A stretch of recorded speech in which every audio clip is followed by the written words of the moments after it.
Com a paz do Senhor Jesus, nessa manhã, louvado seja Deus por tudo que nós já ouvimos, pelos louvores. Vamos agora para a exposição da palavra de Deus, Salmo 32, um salmo muito conhecido, muito querido dos cristãos, está bem dentro do tema geral das nossas exposições aqui, que é depressão espiritual. Nós vimos a orientação do apóstolo Paulo em Filipenses capítulo 4, sobre não vivermos ansiosos, mas devemos orar, pensar e agir. Depois o ensino de Jesus em Mateus capítulo 6, de que nós não devemos viver ansiosos, pensando no que precisaremos para o futuro, uma vez que Deus cuida, como nós acabamos de ouvir aqui, do menor da criação, quanto mais de nós que valemos muito mais. Vimos também o Salmo 88, que expressa uma vida de aflição e de angústia de um homem temente a Deus, mas que não encontrava paz. E hoje no Salmo 32 nós vamos examinar uma das causas pelas quais às vezes nós perdemos aquela paz e aquela alegria, que é a questão do pecado não tratado, pecado não resolvido, o que acarreta então esse estado de inquietação. Salmo 32. Bem-aventurado aquele cuja iniquidade é perdoada, cujo pecado é coberto. Bem-aventurado o homem a quem o Senhor não atribui iniquidade e em cujo espírito não há dolo. Enquanto calei os meus pecados, envelheceram os meus ossos pelos meus constantes gemidos todo dia, porque a tua mão pesava dia e noite sobre mim, e o meu vigor se tornou em sequidão de estio. Confessei-te o meu pecado e a minha iniquidade não mais ocultei.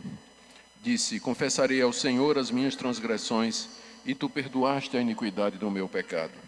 Sendo assim, todo homem piedoso te fará súplicas em tempo de poder encontrar-te. Com efeito, quando transbordarem muitas águas, não o atingirão. Tu és o meu esconderijo. Tu me preservas da tribulação e me cercas de alegres cantos de livramento. Instruir-te-ei e te ensinarei o caminho que deves seguir. E sob as minhas vistas te darei conselho. Não sejais como o cavalo ou a mula, sem entendimento, os quais com freios e cabrestos são dominados, de outra sorte não te obedecem. Muito sofrimento terá de curtir o ímpio, mas o que confia no Senhor, a misericórdia o assistirá. Alegrai-vos no Senhor e regozijai-vos, ó justos, exultai vós todos que sois retos de coração. Até aqui, queridos, leitura da palavra de Deus. Ó Pai, nós pedimos a iluminação do Teu Espírito Santo para compreender aquilo que nos foi revelado aqui pelo Teu servo Davi.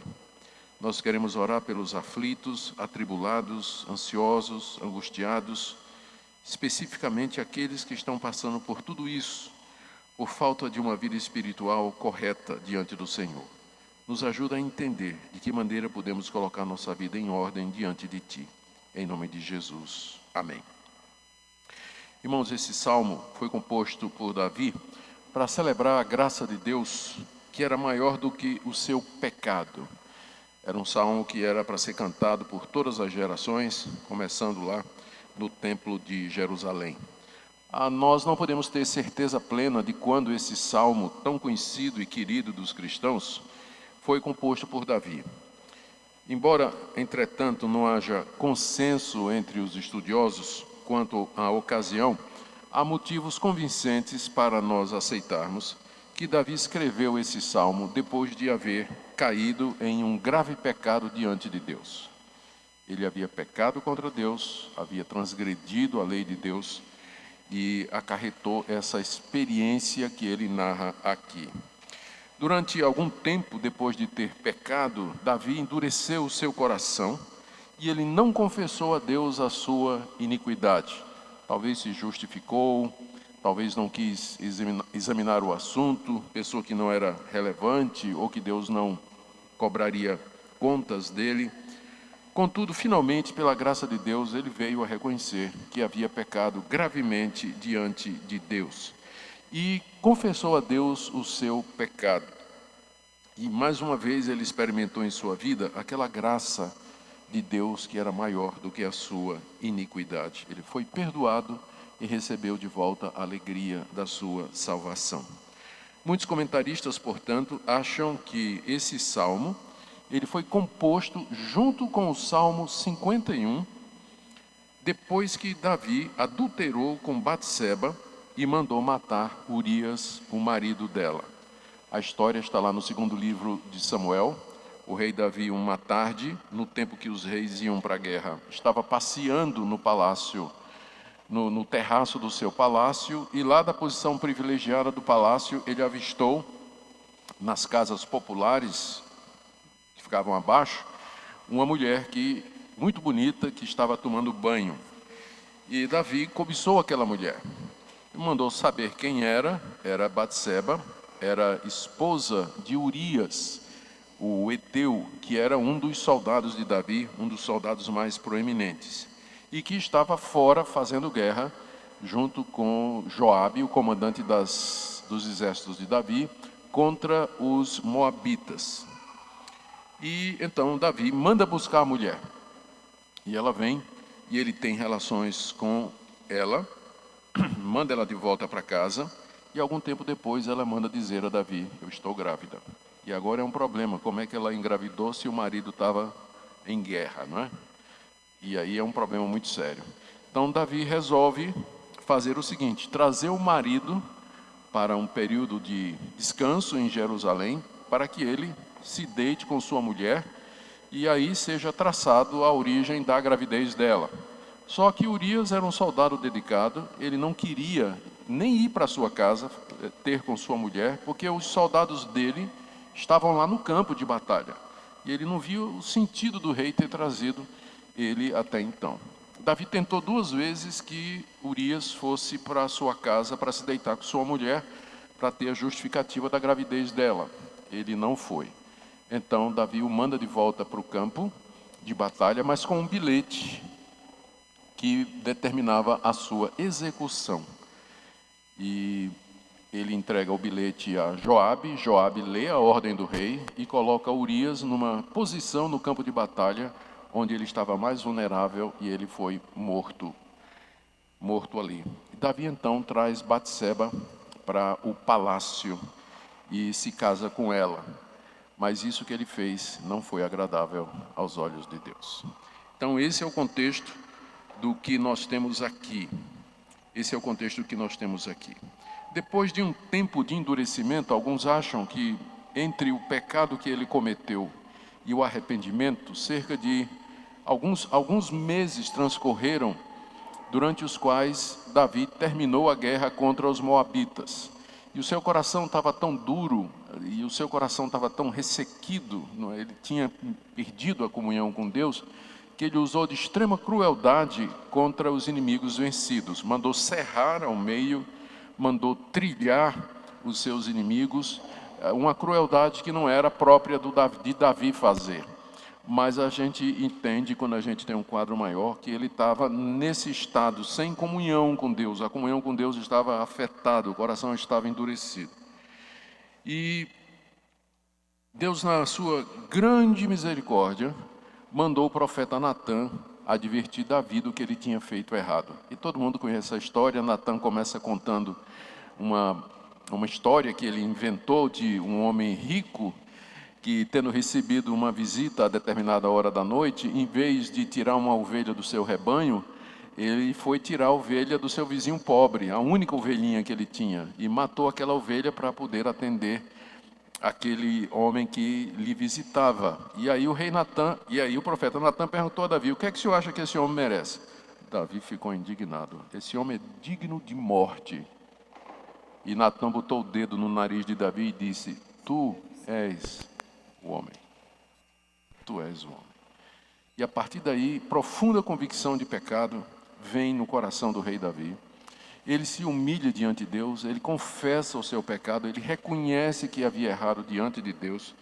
E, em sequência a todo esse estado de penitência e tristeza, e também já renovado pelo perdão de Deus, ele escreve o Salmo 51 e o Salmo 32, como expressão do que ele sentiu durante esse período e de como ele recuperou a alegria, o gozo de servir a Deus, que foi através do arrependimento e da confissão. É exatamente isso que nós queremos ver nessa manhã. Davi tinha um propósito quando ele compôs esse salmo. Esse é um dos 7 salmos penitenciais que nós temos na Bíblia. O nome já diz, salmos penitenciais expressam penitência, quebrantamento, arrependimento do pecador diante de Deus. Esse salmo em particular, Salmo 32, era um dos salmos favoritos de Agostinho. E ele tinha esse salmo escrito à cabeceira da sua cama e dizem que ele, antes de dormir, lia e chorava e orava diante desse salmo, porque ele via sua própria pecaminosidade ali. A diferença desse salmo para com outros salmos penitenciais é que ele é o único que fala da alegria de ter recebido o perdão. Os demais salmos de penitência expressam a humilhação, o quebrantamento do pecador e terminam com a esperança de que Deus vai ouvir. Mas esse aqui termina com a certeza de que Deus já o perdoou. Tanto é que ele termina convidando todo Israel para louvar a Deus pela sua misericórdia e pelo seu favor. É um salmo chamado Masquil, que é um salmo de instrução, e tinha como objetivo ensinar as verdades de Deus através da poesia, através do canto. E essa verdade, então, é uma verdade que precisava ser ensinada, precisava ser repetida, do grande amor de Deus, da graça de Deus, que é maior do que o nosso pecado, como Deus restaura pecadores que se arrependem, pessoas que confessam seus pecados e buscam colocar sua vida em ordem diante de Deus. E isso somente pela fé.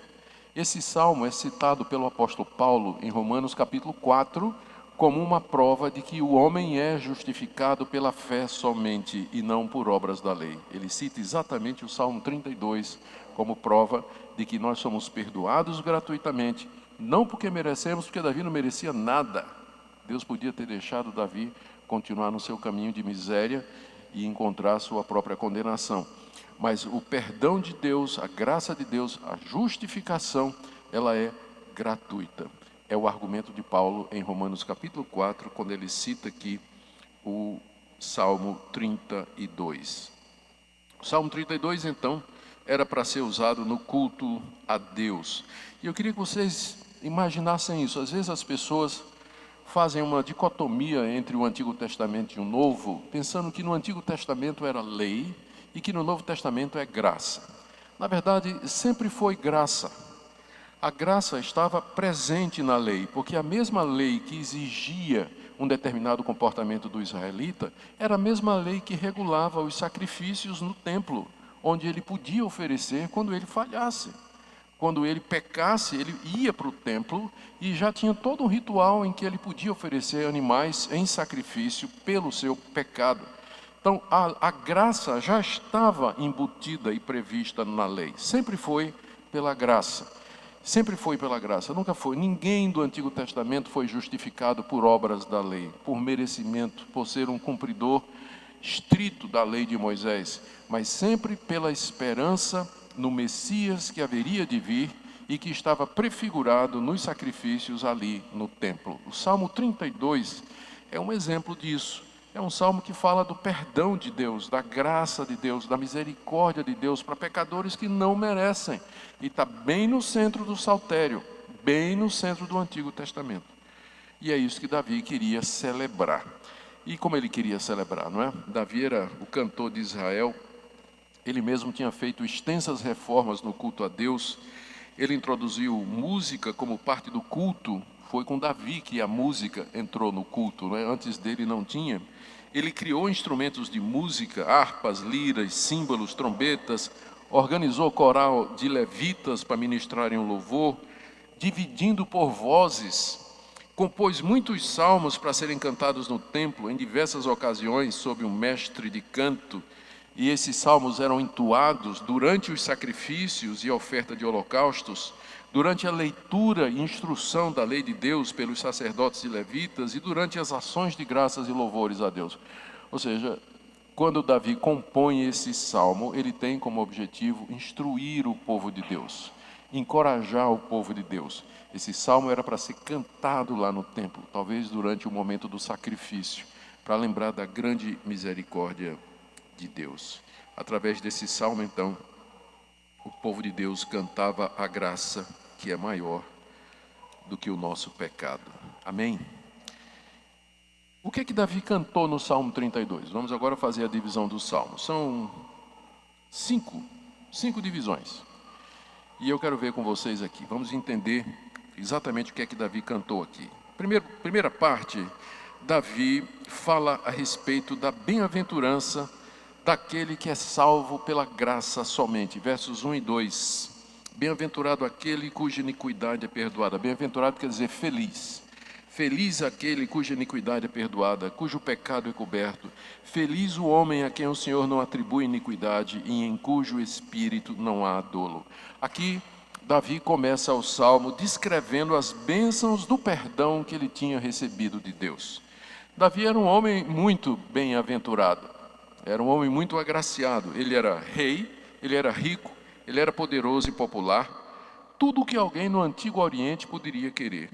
Contudo, ele sabia que havia uma bem-aventurança que era maior do que todas estas coisas, que era ser perdoado por Deus de seus pecados e transgressões, porque sem isso, nada do que ele tinha valia alguma coisa. Por isso que ele começa o salmo dizendo: feliz é o homem, não o homem que é rico, não é o homem que é saudável, não é a mulher que é bonita, não é o jovem que é inteligente, não. Feliz é a pessoa cujos pecados são perdoados.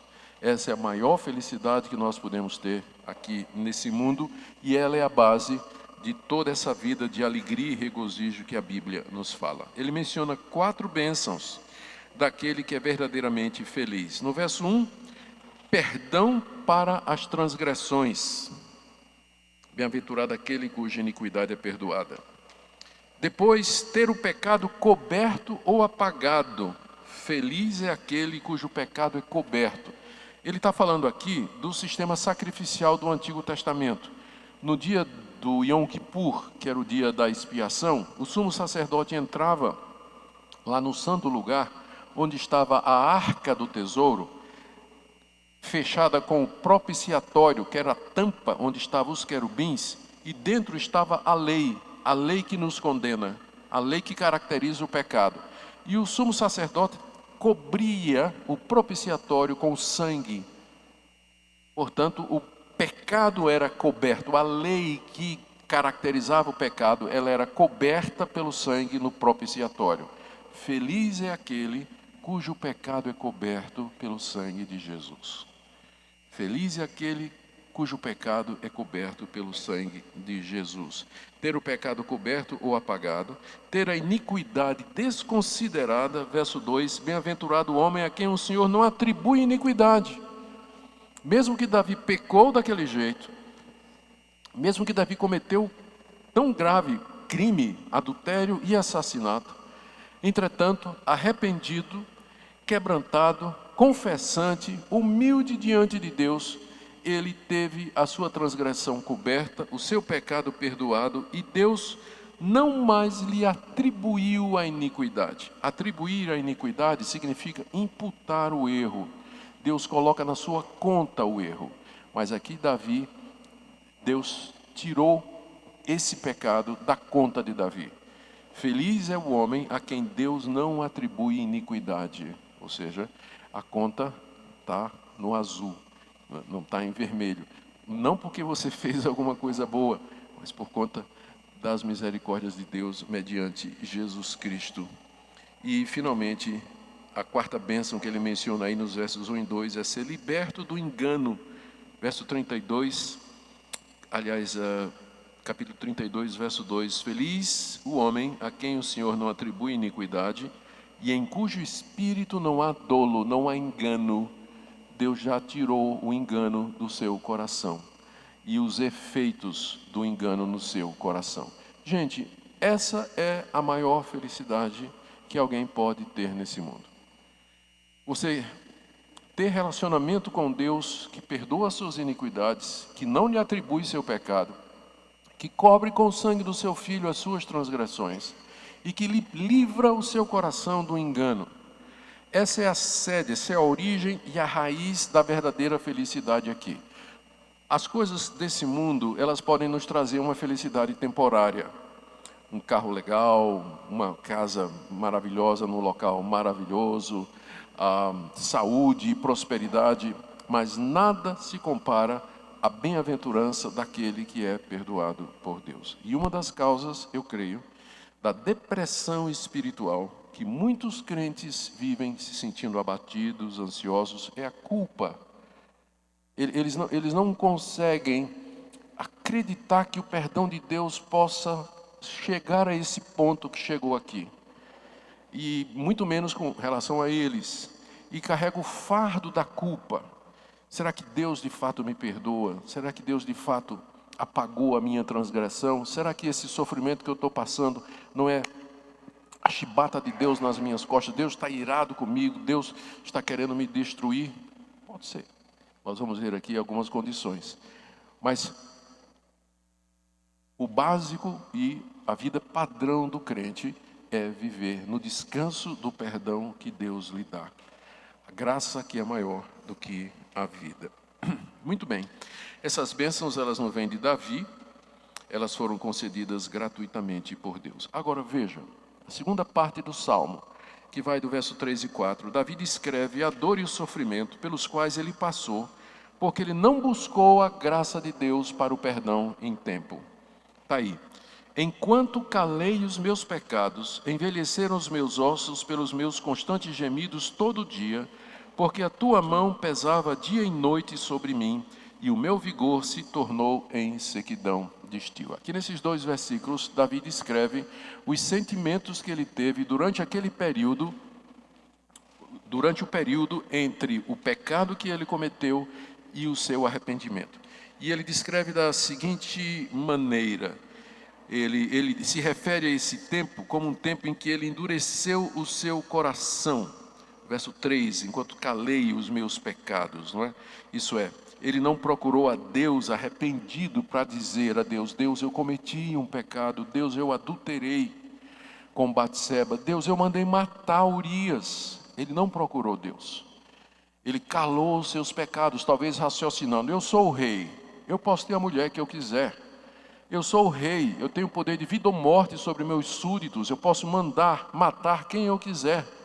De fato, ele tinha.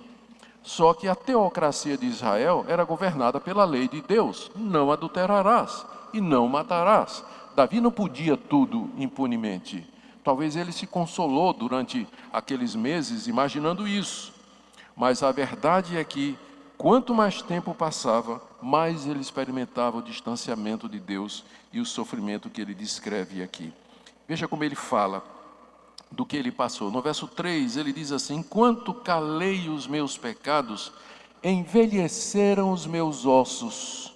Isso quer dizer simplesmente que ele definhava cada vez mais, ficando cada vez mais cansado. Os ossos estavam envelhecendo, a sua estrutura estava murchando, porque ele estava sem ter comunhão com Deus. O Espírito de Deus estava entristecido, o Espírito de Deus que havia nele estava entristecido, e ele tinha perdido aquela alegria da salvação, então ele estava definhando espiritualmente, como ossos que envelhecem. No verso 3 ele diz: meus ossos, envelheceram os meus ossos pelos meus constantes gemidos todo dia. Todo dia ele estava chorando e lamentando, gemendo, sentindo que algo estava errado. Ele sabia o que estava errado, mas ele se recusava a buscar a Deus. Ele se recusava a chegar diante de Deus. E aí a angústia e o aperto no coração aumentava muito mais. No verso 4 ele diz que sentiu o peso da mão de Deus contra ele, porque a tua mão pesava dia e noite sobre mim.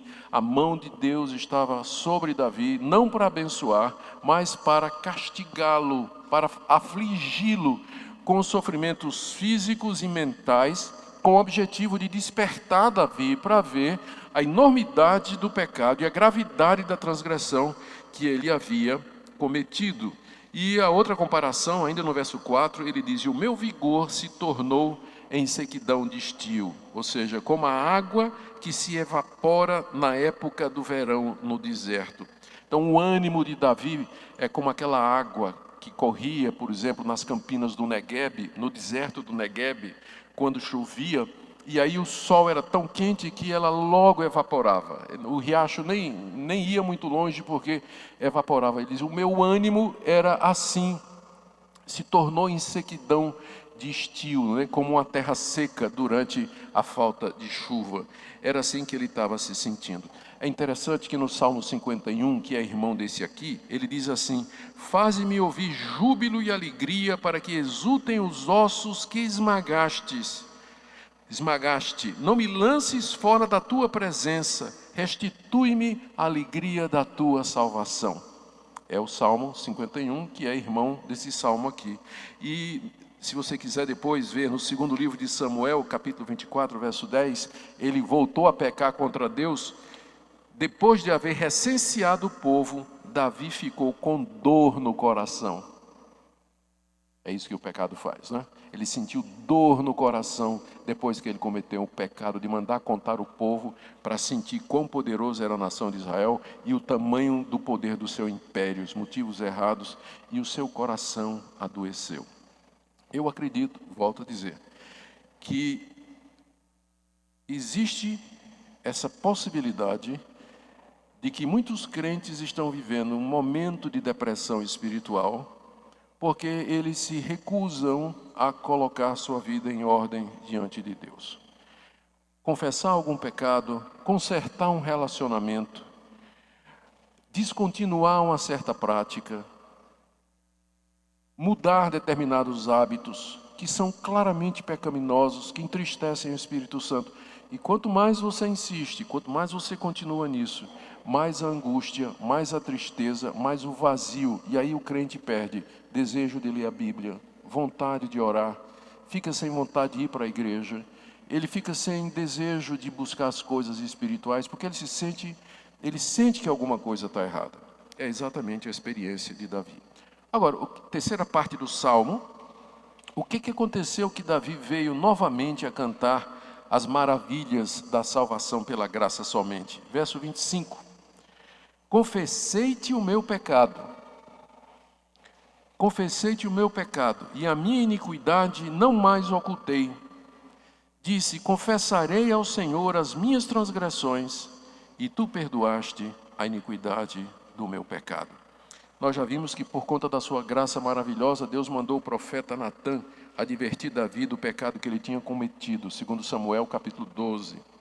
E Davi caiu em si, pela graça de Deus, ele caiu em si, ele percebeu, os seus olhos se abriram, ele percebeu com horror a enormidade do pecado que ele havia cometido diante de Deus.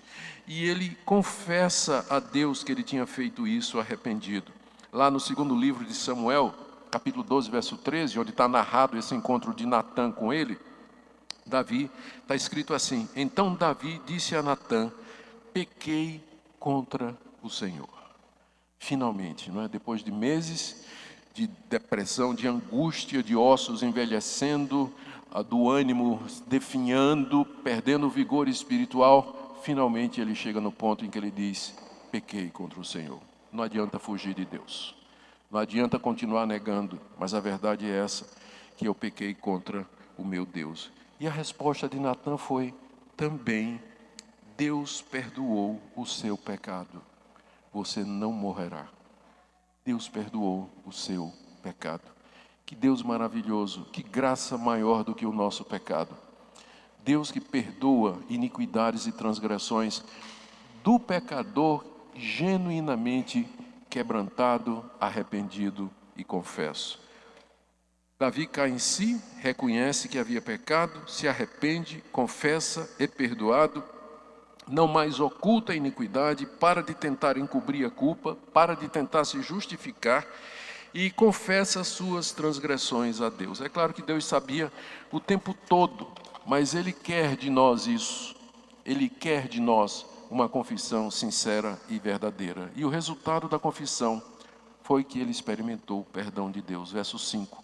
Confessei-te meu pecado, minha iniquidade não mais ocultei, confessarei ao Senhor as minhas transgressões, e tu perdoaste a iniquidade do meu pecado. Existe felicidade maior do que essa? De que pecadores como nós possamos ser perdoados, livres, isentos da culpa que os nossos atos merecem. É claro que Quando o crente verdadeiro se depara com uma situação como essa, seu coração se enche de gratidão diante de Deus, ele fica animado em procurar a Deus, colocar sua vida em ordem. As pessoas que ouvem a história de Davi, como tem muitas, Davi não adulterou, então eu quero adulterar também. Tem muita gente na igreja que pega essa história aqui como sendo uma capa para o pecado. Eles cometem adultério, cometem imoralidade e dizem, não, mas Davi também não fez. Vai ler a história toda. Lê a história toda. Não somente do arrependimento profundo de Davi, mas das consequências que vieram sobre a casa de Davi. Porque Deus perdoou Davi, mas ele disse, você vai ter que suportar as consequências do que você fez, porque o seu pecado foi público e você desonrou o meu nome. O menino que vai nascer de Batseba, ele vai morrer. E nunca mais a espada vai se apartar da sua casa. E aí, a partir daí, Davi teve que lutar até o fim da vida com filhos que queriam matá-lo, filhos que queriam tomar o reino, incesto dentro da família e uma série de outras coisas que são consequências do nosso erro e do nosso pecado. E Davi, toda vez que via isso acontecendo, ele lembrava, isso é por causa do meu pecado. Mas graças a Deus que Ele me perdoou. Graças a Deus que Ele não levou em consideração a minha culpa. E eu vou lidar com isso com a graça de Deus e com a misericórdia de Deus. Queridos, Deus perdoa. Ele perdoa o pecador. Mas alguns pecados, eles vão nos acompanhar em suas consequências. Se você tirar a vida de alguém e você genuinamente se arrepender, você vai ser perdoado, mas ainda vai ser processado. Talvez vá ser preso. Talvez ainda vai sofrer as penas da lei. Mesma coisa no seu comércio.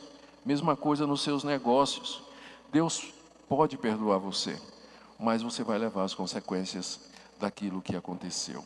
Então isso é só para lembrar aqueles que querem ler essa história e achar que ela serve de alguma desculpa para que eles vivem uma vida de pecado. Ao contrário, isso aqui nos mostra a felicidade do homem que de fato ama a Deus e que quer andar nos caminhos de Deus. Davi termina aí com 4 lições que a experiência dele ensinou, para que nós possamos sempre cantar a graça de Deus. As lições estão aí do verso 6 a 7.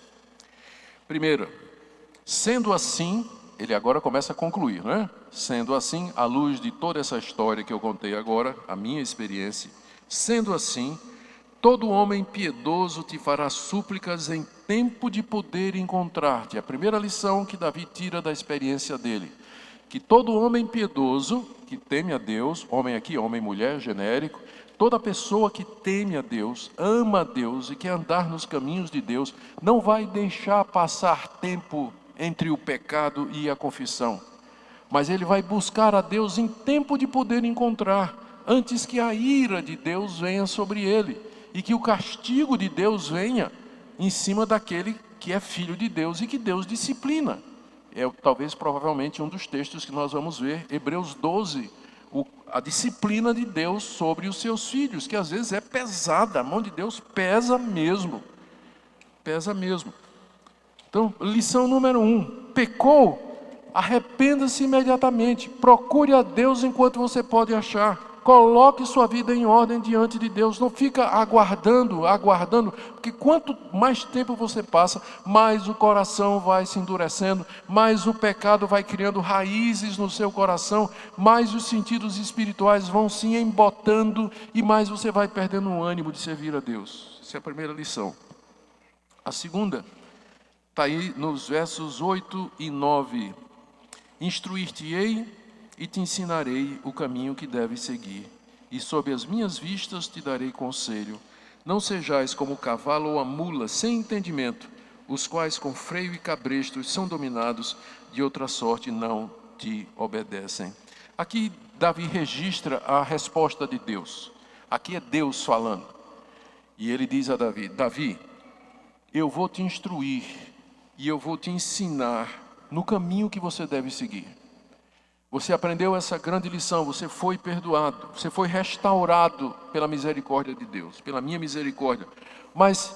E agora eu vou guiar a sua vida, eu vou ensinar a sua vida. E sob as minhas vistas eu te darei conselho, como um mestre que vai guiando passo a passo. Mas Davi, não seja como o cavalo ou como a mula, que só obedece na base do chicote, da espora e da rédea. Não me obrigue, Davi, a fazer isso. Eu não quero tratar você como uma mula sem entendimento, como um jumento.